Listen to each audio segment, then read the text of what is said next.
Y'all hear me in the back? Y'all would just come on in. We can sign the sign-in sheet later. We can go ahead and get started. It's going to be a standing room only. As if y'all didn't already see it. You might want to turn it up a little bit.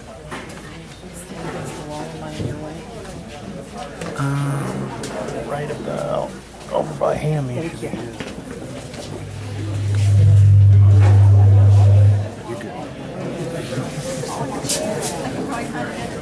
That's okay. I'm looking for somebody that I might be sitting with. I'm going to scope her out. One, two. Can you hear that?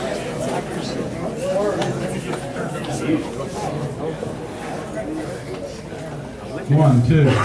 One, two. Too much. Back. 1, 2. Okay.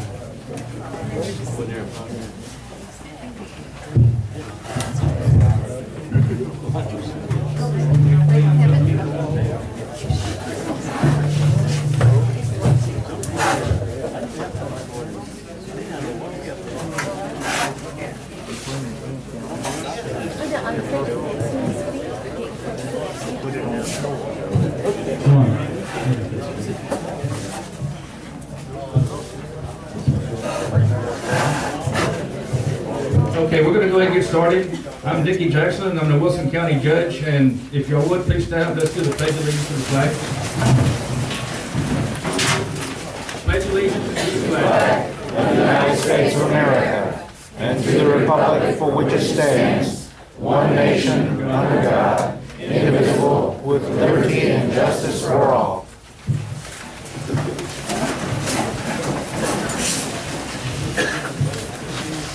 This is an informative meeting about a large-scale underground groundwater project proposed for Wilson County by the Cibolo Valley Local Government Corporation.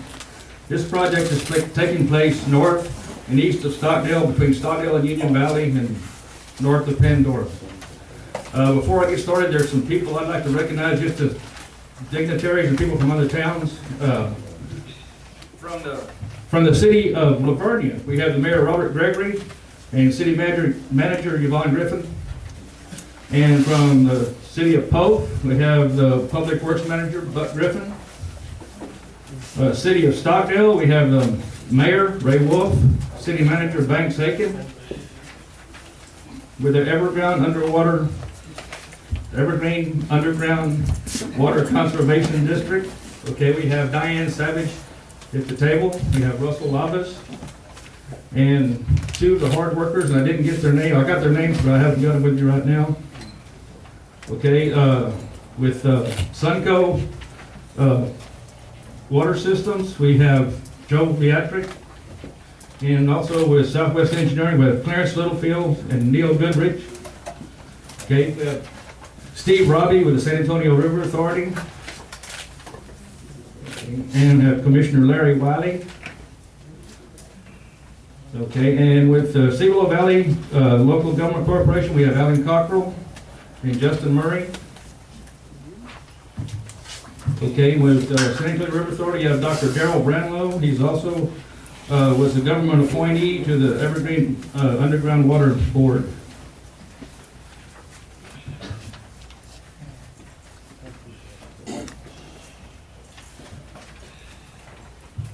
If there's anybody I missed, raise your hand. Fall City, okay. Fall City? Okay, and Fall City's here. Your name? Okay. Thank you. Okay. The county stand is we want to keep Wilson County's water in Wilson County for our future youth and growth, and it's an important natural resource. That being said, property owners have the right to decide what to do with their property.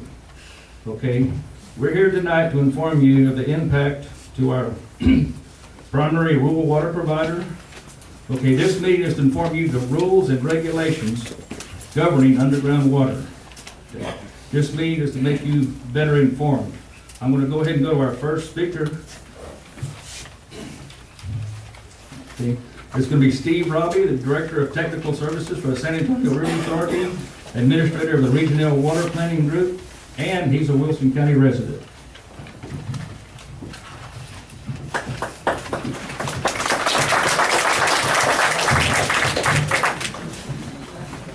Judge Jackson. I'm here, as the judge said, I'm the Director of Technical Services for the San Antonio River Authority, but I'm also the Administrator for the Regional Water Planning Group.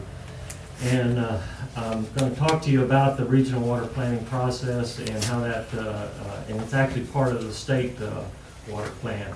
Some of y'all may be aware that the state of Texas develops a state water plan every 5 years. That process changed in how the state did state water planning back in 1998. In 98, a law was passed to form up regional water planning groups at more the local level and have that information feed up into the state water plan.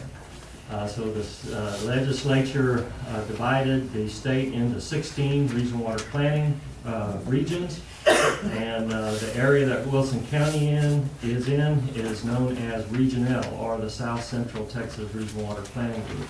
There's 20.5 counties in that region. It includes almost all of the Guadalupe River Basin, San Antonio River Basin, and about the middle third of the Nueces River Basin. It includes all the Edwards Aquifer area, a large part of the Carrizo Aquifer, generally from about Carrizo Springs east to Gonzales County, and then the Gulf Coast Aquifer down along the coastal area. The Regional Water Planning Group is made up of, I think we're up to 26 members on that Regional Water Planning Group, and they represent agriculture, cities, rural water districts, groundwater districts, industry, small businesses. I think there's 11 different interest areas. Some of the others are environmental. So those folks are responsible for developing a regional water plan that then gets fed up into the state water plan. The Water Development Board takes the 16 planning regional plans and then kind of smooths out the edges along the regional boundaries, and that becomes the state water plan. So the Region L planning group we're just about finished with developing the 2016 regional water plan. That plan is due to the Texas Water Development Board December 1st of 2015. So we're in kind of the final stages of that. And in fact, at our April 2nd meeting, the planning group will be approving the draft plan that will be sent to the Water Development Board, and then we will be holding some public hearings on that draft plan. So in order to develop a regional water plan, you have to look at how much water do various uses need, whether that be municipal, rural water, agriculture, industry, and the like. And then you have to compare that to how much water is available. So let's take a public water supplier. If they get some of their water from surface water, we have to calculate, well, how much water can they get from their water rights out of the river or out of a reservoir, compare that to how much water they need in the future, because we have to plan out 50 years.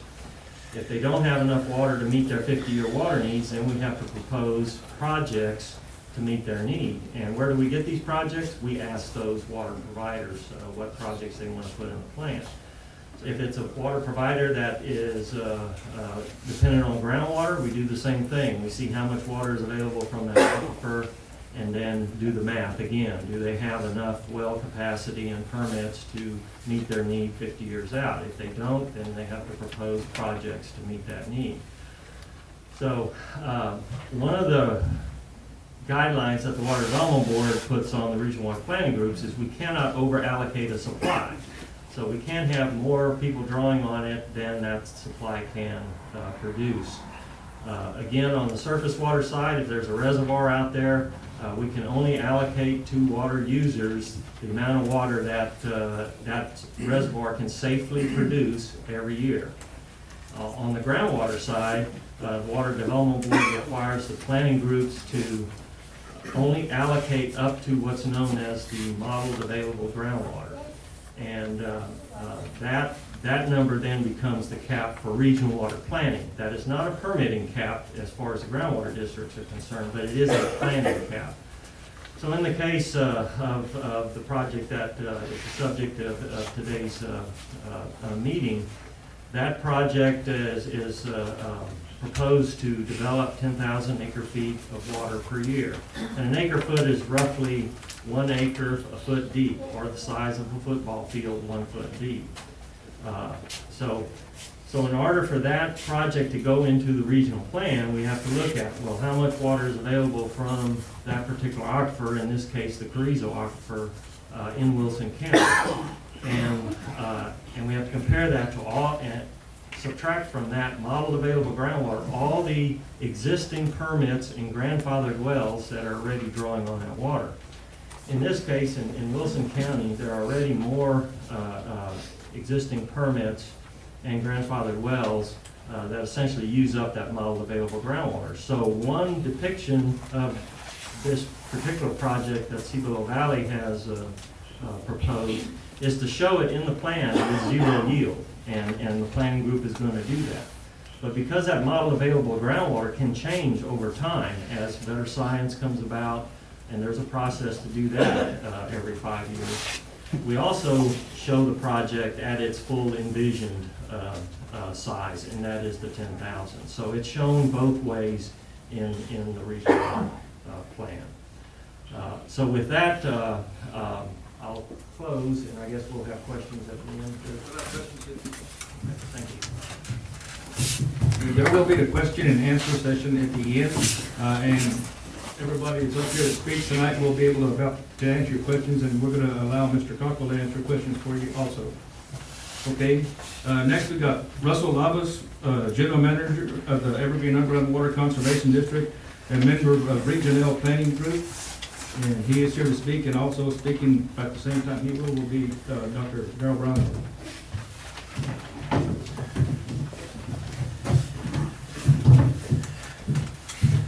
Thank you, Judge. Good evening again. My name is Russell Lavas. I'm the General Manager of the Evergreen Underground Water Conservation District.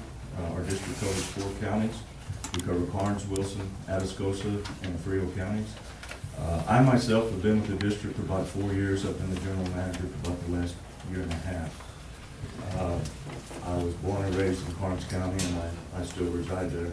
I would also like to quickly introduce a couple of my staff members who are here also. We have Chris McFarlane, who is the Assistant Manager, and we have Matt Pope, who's our field technician. There's a couple of different well categories in our district, and it pretty much applies to most groundwater districts in the state. We have what we call exempt wells, and then we have wells that are permitted wells that require permits. The exempt wells are any of your smaller household, domestic, livestock watering type wells, and that are not capable of producing more than 17.5 gallons a minute. Those wells are exempt from any type of permits or any type of reporting requirements for the district. That is defined by Chapter 36 of the Texas Water Code. And a lot of your smaller domestic household type wells fall into that category. Then we get into our permitted wells. The permitted wells are your larger agricultural type irrigation wells. Any public supply well, which this particular project will be. Any of your larger industrial, commercial type wells that are being used for industrial use. And also wells that are drilled and specifically used for the hydraulic fracturing process. All of those wells require a drilling permit and a production permit from us. The permit paperwork and the process is pretty much the same on all the different types of wells. The main difference is in the reporting requirements. The ag and irrigation wells, we ask for a yearly either an actual reading or a good guesstimate of how much water was used for that year. The other types of wells, the public supply wells, the industrial commercial wells, and the wells used for hydraulic fracturing, we require a monthly report on those wells. All of those permits are reviewed by our board and voted upon at our board, by our board at our board meetings. And we have monthly board meetings, and those meetings are normally held the last Friday of every month. So, as far as the allotments go, on these permits, The allotments are based on the amount of surface acres that you own or lease. In our district right now, the rules say that you get 2 acre-feet per acre per year of any property that you own or lease. Now, if you own a piece of property and say you lease another piece of property that is contiguous to the piece of property that the actual well is located on, then you can also claim that acreage in your permanent allotment. In this particular case, in order for them to get the amount of volume that they're looking for, the 10,000 acre-feet per year, they would have to show proof that they do have water rights for at least 10,000 contiguous acres, or 5,000 contiguous acres, in order for them to be able to claim that amount in the permit application. And all of that acreage has to be contiguous to the properties that those wells are located on. You can't have a group of property off to the side that is not touching a part of the property that those particular wells are located on. One section in our rules was written and kind of developed by Dr. Darrell Brownlow, who was just introduced to you earlier. Dr. Brownlow was formerly on our board of directors. He was the governor's former board member. He is no longer on our board. He is serving on the board of the San Antonio River Authority now, but he actually wrote that section of the rules and was very instrumental in getting those put into the rules.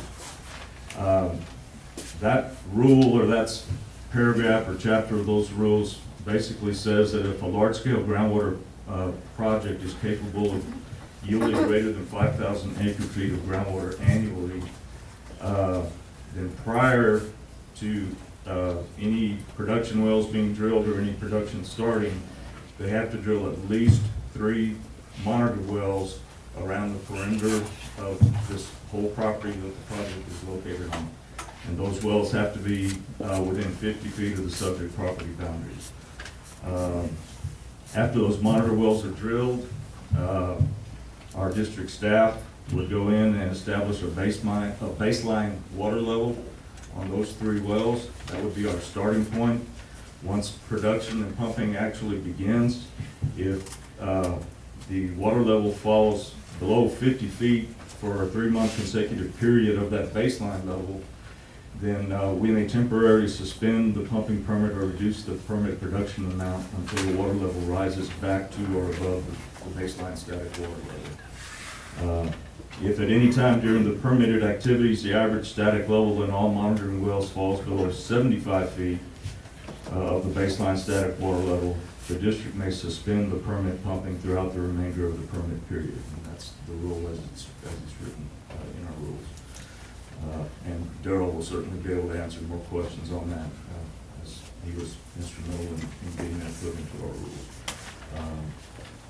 One other note also, as far as our rules go, in this particular case, since groundwater would be transported out of our district, we're authorized by Chapter 36 of the Texas Water Code to have them apply for a transportation permit and also pay a transportation fee for any water that's pumped out of our district if the pumpage is greater than 5% of the total pumpage of the project, which in this case it would be. So that's another process that would have to go through. They would have to apply for the transportation permit and also pay a transportation fee on any water pumped out of the district. So that's kind of just a quick rundown of our basic rules, how the permits work, how that's calculated, and that's all I have. Sure. Thank you, Russell. And my name is Darrell Brownlow. I'm a geologist, a board member for Wilson County on the San Antonio River Authority, as I think the panel and judge had indicated. But I used to be on the Groundwater District Board, the Evergreen. And I want to kind of clarify, listening to Steve, and kind of pull a couple things together that Steve talked about and what Russell was talking about. And it's related to this issue of managed available groundwater. Steve talked about that a project in the regional water plan, in order for it to go forward, the regional plan has to assign a certain amount of water, groundwater available to it.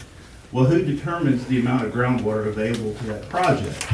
That process is part of the groundwater management area, determination of desired future conditions. This whole other separate process from the regional water planning group that involves all the groundwater districts getting together and deciding what they want the future levels in the water district to look like. And 50 years from now. So they determine what do we want the conditions of this aquifer to be 50 years from now. And so they assign a certain amount of pumpage associated with it. Well, that ends up equating to a certain level on an annual basis that could be produced to generate a certain condition 50 years from now. Well, the current managed available groundwater, the current desired future condition suggests that there is no water available, extra water available for pumping for the project that's proposed here to go forward with, because the groundwater districts have determined that based upon a consensus of the groundwater districts and the future levels that they want the aquifer to be, the water simply isn't available. Now, as Steve indicated, the groundwater district, the regional planning group puts the projects in the plan anyway because conditions may change. Groundwater management areas, political decisions may change. You may have a change of people deciding we want more water to come out of the ground or something to that effect. So conditions can change. Boards can change their mind. Well, the reason that we created this rule now, segueing back to the groundwater district rule 5.7 that Russell mentioned, about 7 or 8 years ago when we instituted that rule, there was no groundwater management area. There was no desired future condition issue. There was no regional planning group asking the groundwater districts how much water is available. So Wilson County and the Evergreen decided we've got to protect our water resources. And absent any other mechanism, any other process to determine how much water can come out of this county, we decided to create a rule that would limit the amount of drawdown on a property's boundary. That basically said, yeah, you can think of this holistically. You can think of how much water is coming out of this area or that area. But what I want to know is what is the impact on the water levels coming specific to that project, and how is it going to impact the neighbor's property? And so that's why we came up with this rule called 5.7. It is specifically, if someone goes in and drills a large supply well, or proposes to drill a large supply well, they've got to go on the periphery of the project, on the property boundaries, up gradient, and drill a series of monitoring wells. But before they start pumping, they've got to determine what the water level is in those wells. And then once they start pumping, the amount of water that can be drawn down in that aquifer, the amount of water that it can subside, or that it can go down, will be measured against the baseline, what it was to begin with. Now, future pumping and neighboring pumpage and irrigation nearby or whatever, that affects the water level on that property as well. Well, that's not the district's problem. That's that project owner's problem. He's got to deal with that. He's got to consider all of the things that the community, that the neighbors are going to be doing. So let me put it this way. If somebody goes out and spends $80 million on a project and manages to get it approved and it goes forward, and they're pumping, and in the first year or 2 years there's a drought and the water levels drop 50 feet from the original condition, the project's suspended. It can't go forward until the water levels rise. If the water level drops 75 feet, the project's terminated. Permits are suspended. So there's no threat that the water table is going to dry up or they're going to take all the water or all of those things. Now that rule was put there specifically because we had no managed available groundwater condition at that time. There was no process to limit the total amount of water coming out of this county based upon permit allocations. Now, so the Evergreen, I believe, is the only district in the state that has a rule like that. And it's a very important rule because it protects us despite, it gives the Evergreen Board, those elected members of the Evergreen Board, the right to monitor those projects. Now, why does a project, I think it was forgotten, or it was missed, why would a project need to be in the regional water plan? Why is it even in, why can't it just be privately done? I believe, Steve, and you correct me, for a project to get federal government financing or certain permits from the TCEQ and qualify for certain levels of funding from the state or others, it requires that it's in the regional water plan.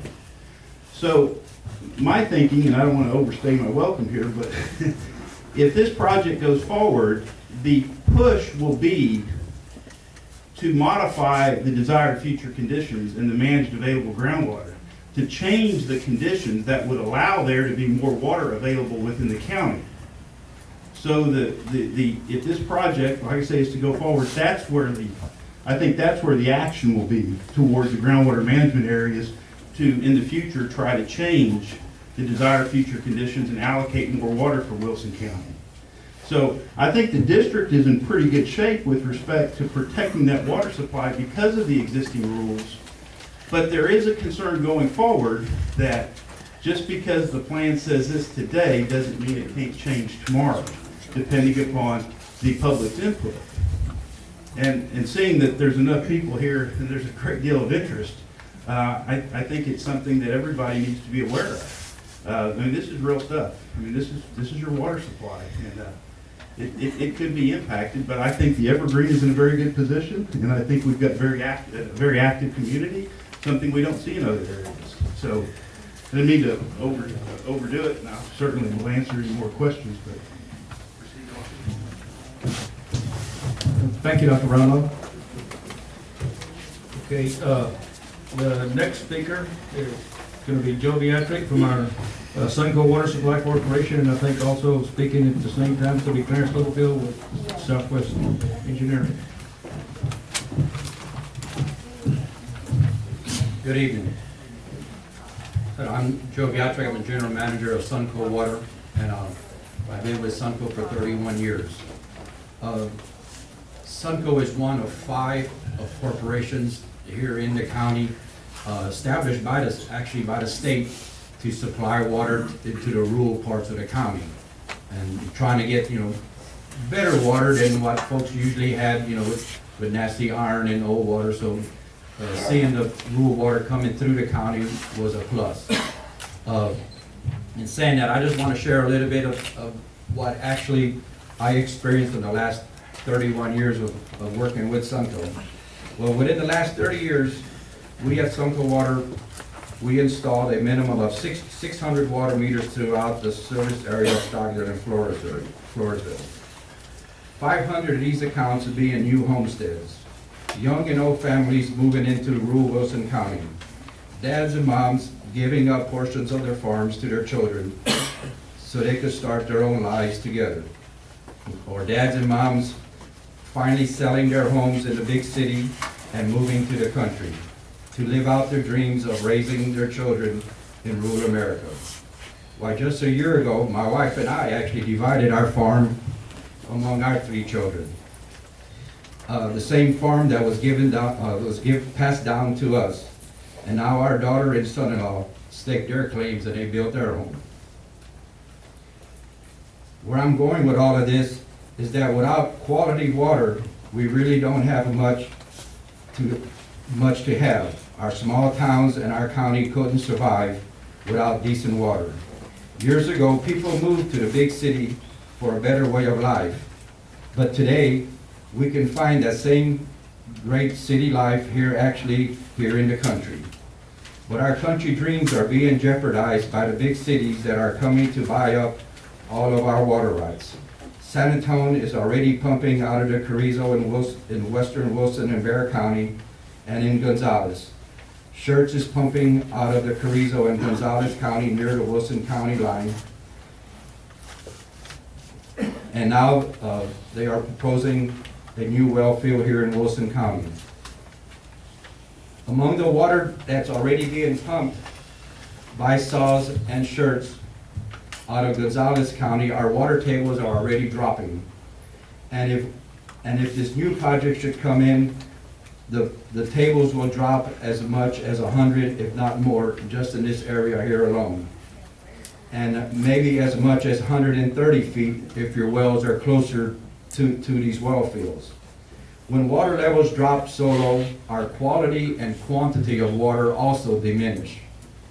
The quality usually can be cleaned up, hopefully by filtration or something else, to clean up the water, but the quantity is what is the scary problem. Sometimes just lowering the pump deeper into the well casing just doesn't fix the pumping capacity. There's a lot of ifs when it comes to working downhole in an old water well. So in closing, if we want to enjoy our country living way of life, we really need to hold on to our water rights and just pass them down to our next generation. Thank you.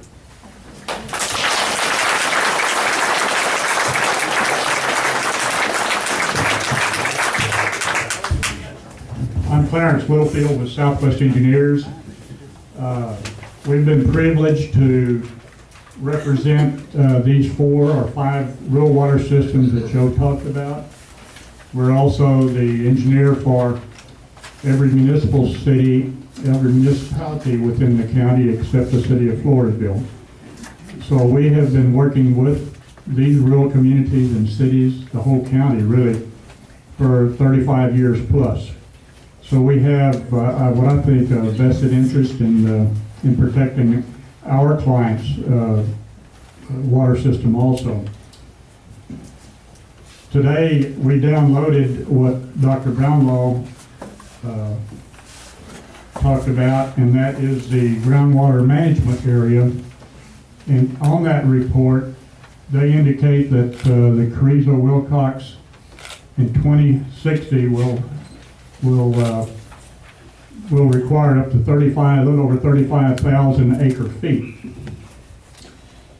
Prior to me downloading this off of the internet, we did a check today, and we called all of our clients, got their water use, water demands, number of connections, and we projected that based on the 3.8% growth that the Water Development Board had projected for Wilson County through 2060.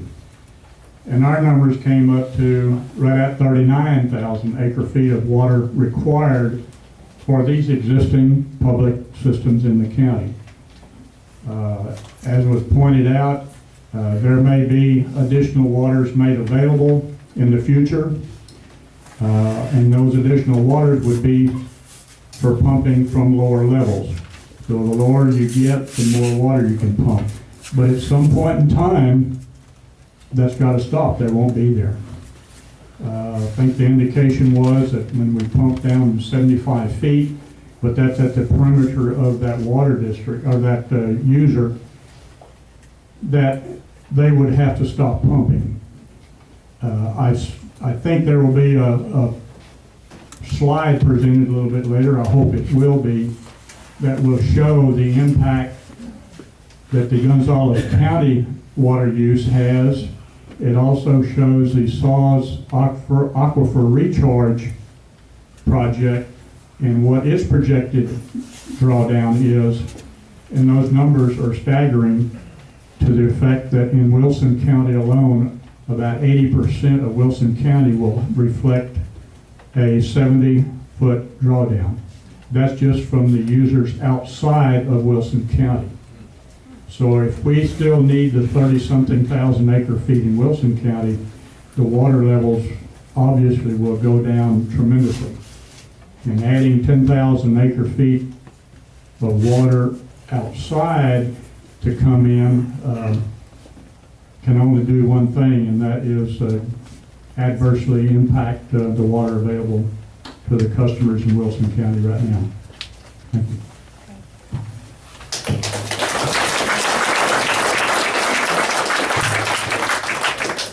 Mr. Littlefield, you have that slide that you want to project up there, and you can explain to the people, or maybe show them where the drawdowns would be in the area?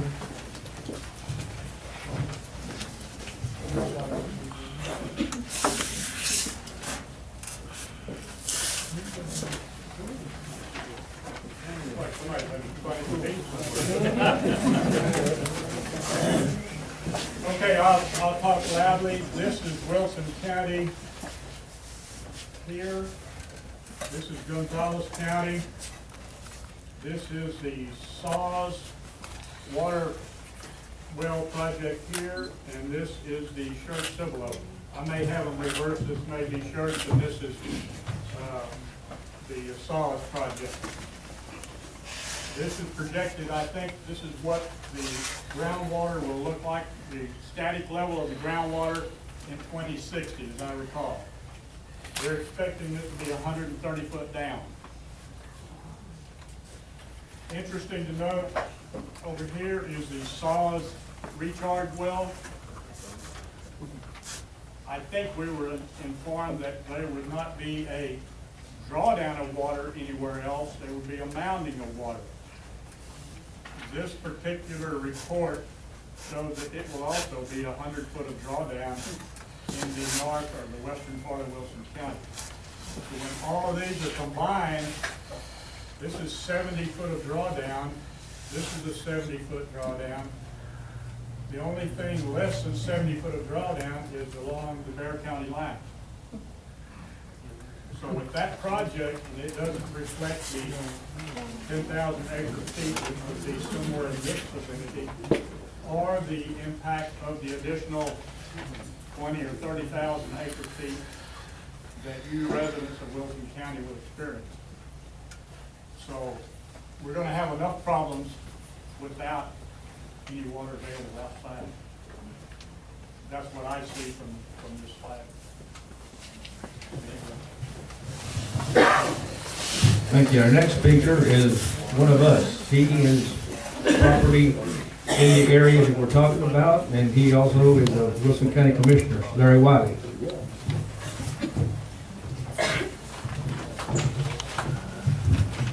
It's great coming up after all of these experts. In the decade that ended in 2000, Wilson County had growth in excess of 30%.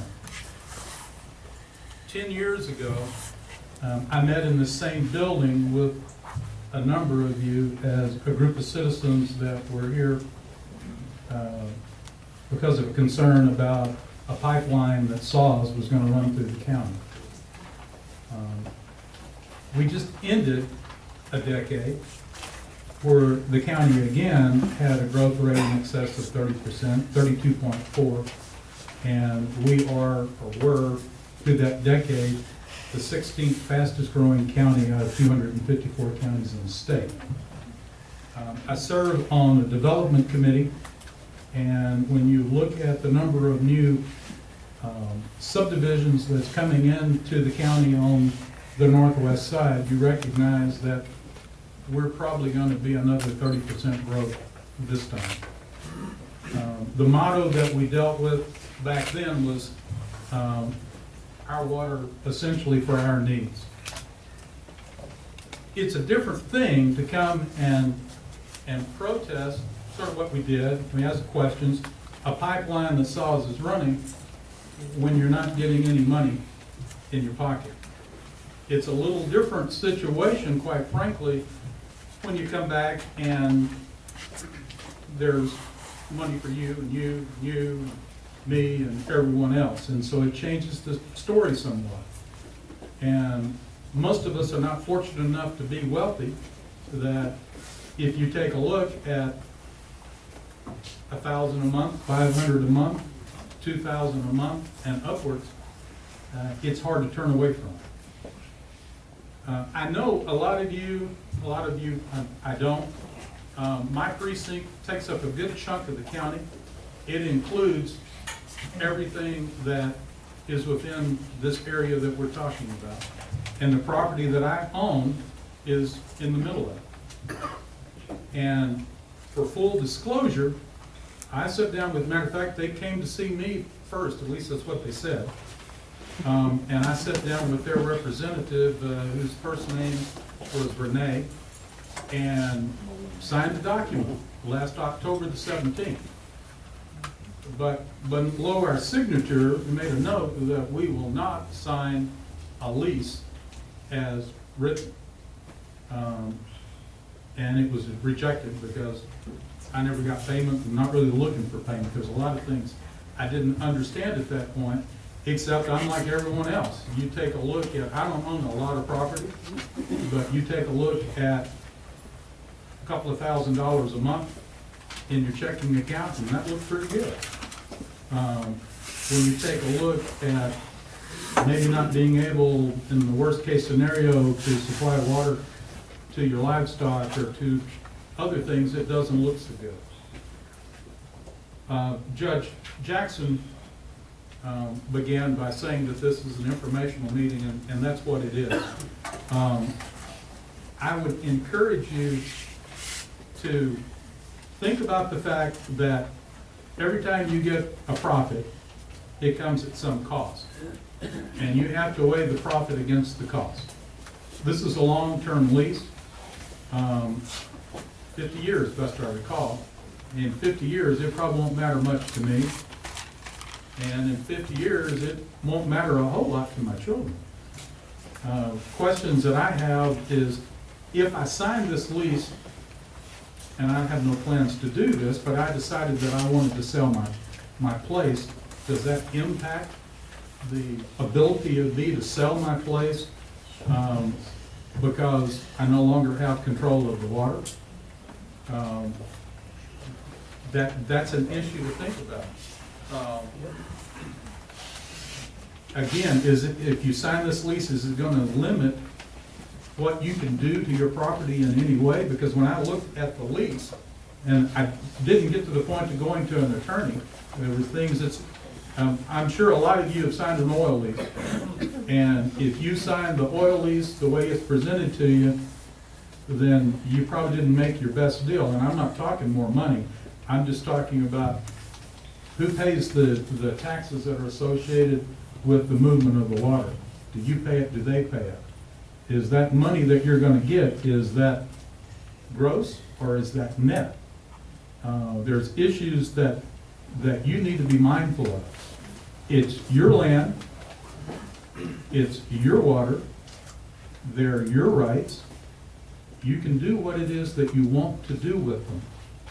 You just need to make certain that you look at the full picture. If you're an elderly person and you have a small Social Security check and you're wondering how you're going to get by, it may not make a difference. But you need to look at the impact. From the standpoint of where we are, you know, there's a good chance in time, most of us in here won't live probably long enough to see it to where we're going to have to turn around and buy our water back. Where we are, all you have to do is look at the San Antonio-Austin corridor and the growth there. And take a look at the growth within this county. Look at where we were 20 years ago, 25 years ago, and where we are today, population-wise, and you recognize that water is going to be more valuable in the future than oil, maybe more valuable than gold. And I don't know if we're selling ourselves out too cheaply. I'm not a water expert. I just ask you to be very mindful and be sure that you do what you feel is best for you. And if you do that, I'm confident in all of you people that it'll end up being the best thing for our town. Thank you very much.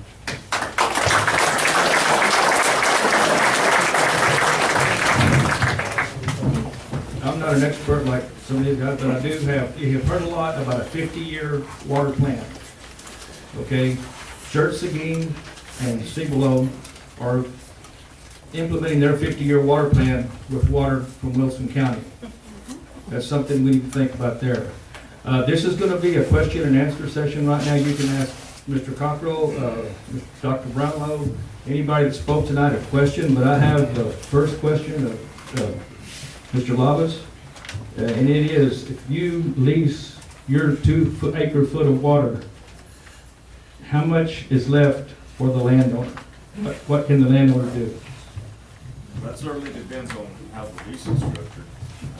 But it's total allotment that's allowed on that property is 2 acre-feet per acre per year, regardless of where it comes from. It's not aquifer specific. It doesn't matter if you're drawing some out of the Carrizo, some out of the Queen City, or whatever aquifer you may be in. The total production that can come off of that property is 2 acre-feet per acre per year. Unless it's an exemption.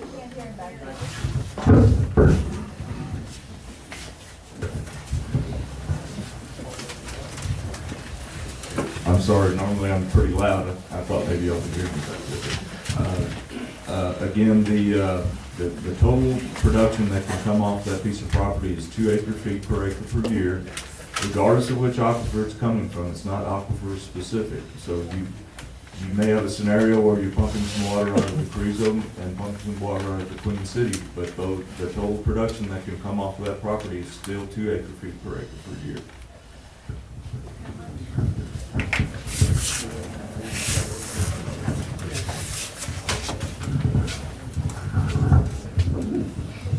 Okay, does anybody else have a question for anybody? Yes, ma'am. You spoke about a drawdown, Mr. Brownwater. Where is that starting? I have a cup of water. Obviously, when you draw down, you're going to lose the top portion first.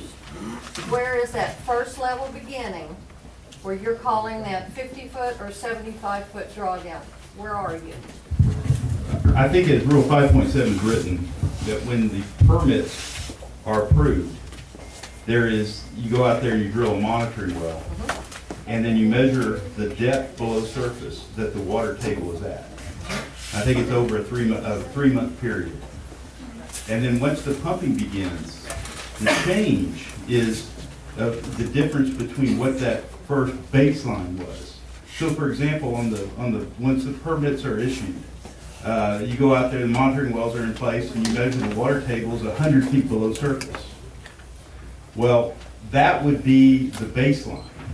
So going forward, if the production went in place and the wells were pumped, the actual extraction wells pumped, and the water table dropped to 150 feet in that monitoring well, that would trigger the suspension of the permit, of the production permit.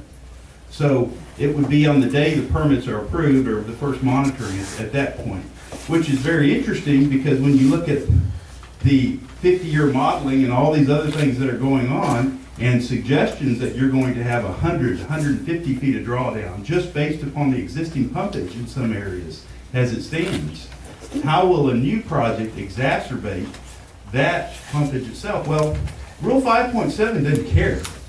Rule 5.7, the reason we put it in there is it doesn't care about long-term models. It doesn't do any of that. It says, what's the difference today from the baseline, from the start of that project, not 50 years out?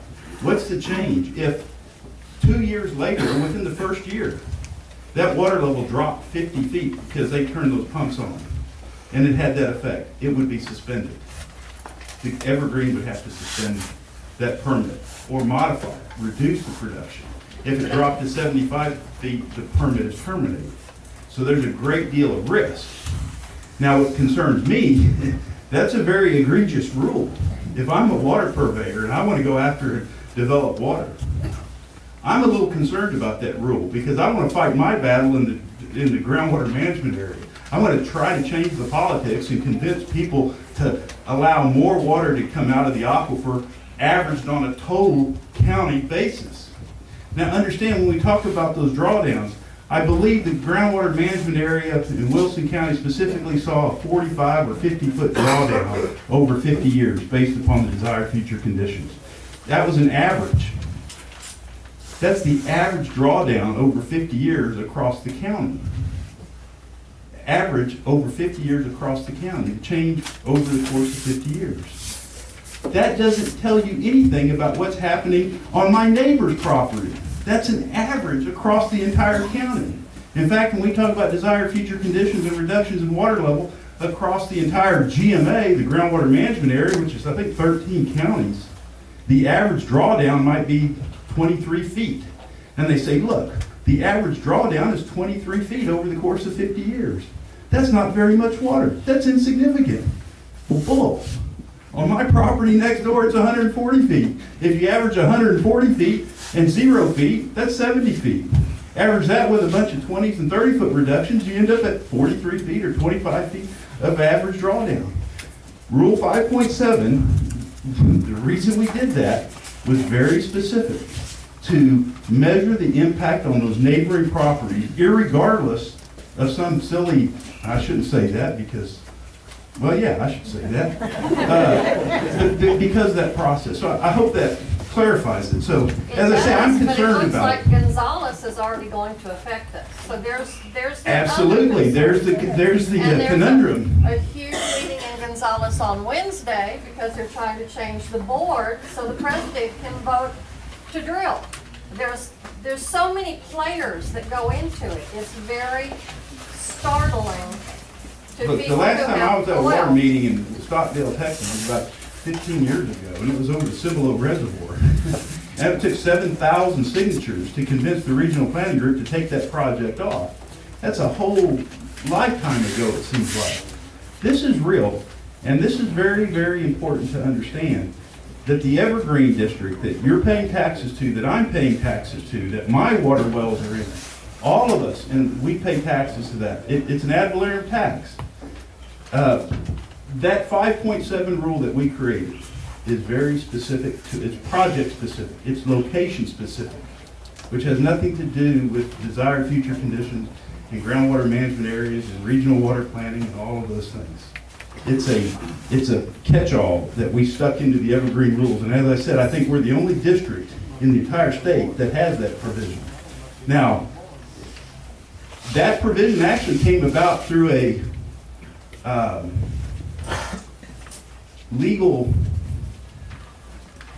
negotiation with San Antonio Water Systems to convince them they were going to file suit against that 5.7. They would not approve it. They did not like that rule at all. And that's when the Evergreen Board started working on the essence of the Wilcox and the development of brackish Wilcox water. And basically SAWS at that time says, look, if you let us work with the Wilcox beneath the Carrizo that no one's using, then we'll stay out of Wilson County and we won't fight you on that Rule 5.7. And I think the